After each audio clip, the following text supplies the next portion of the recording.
आउज़ुबिल्लाहिमिनश्शैतानिर्रजीम बिस्मिल्लाहिर्रहमानिर्रहीम। तो आज एक सैंपल गाड़ी आई है आपके सामने, आप देख भी सकते हैं। और ये गाड़ी है जी एफएम गाड़ी है, सैंपल 8 नटी। और माशाल्लाह आप गाड़ी चेक भी कर सकते हैं, देख भी सकते हैं, आपके सामने है। इसका जो मॉडल है वो 2005 मॉडल है, लाहौर का इसका नंबर है, बस कन्वर्ल्ड एफएम गाड़ी है। ठीक है ना मेरे भाई। और बड़े टायरों में ये गाड़ी है, 8 नटे गाड़ी भी आप इसे कह सकते हैं, सैंपल गाड़ी।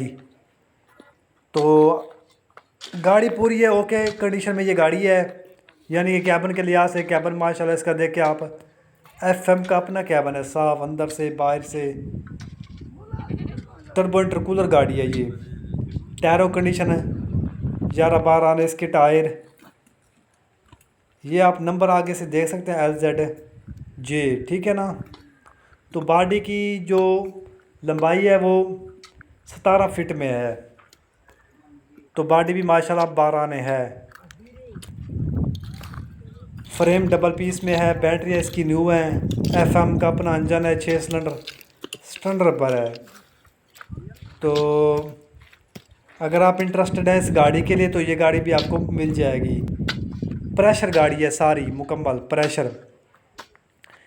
ठीक है ना मेरे भाई, हर चीज़ ओके है, स्टैंडर्ड बाय स्टैंडर्ड गाड़ी है। तो ये गाड़ी आपको मिल जाएगी। तो इस वीडियो के साथ फ़िलहाल के लिए इतना ही। और इस गाड़ी की डिमांड भी बहुत ज़्यादा है क्योंकि ये एफएम गाड़ी है, इसीलिए। तो चांदी मोटर से रब्ता करके ये गाड़ी ले सकते हैं आप। तो फ़िलहाल के लिए इतना ही, आप हमें इजाज़त दीजिए, शुक्रिया।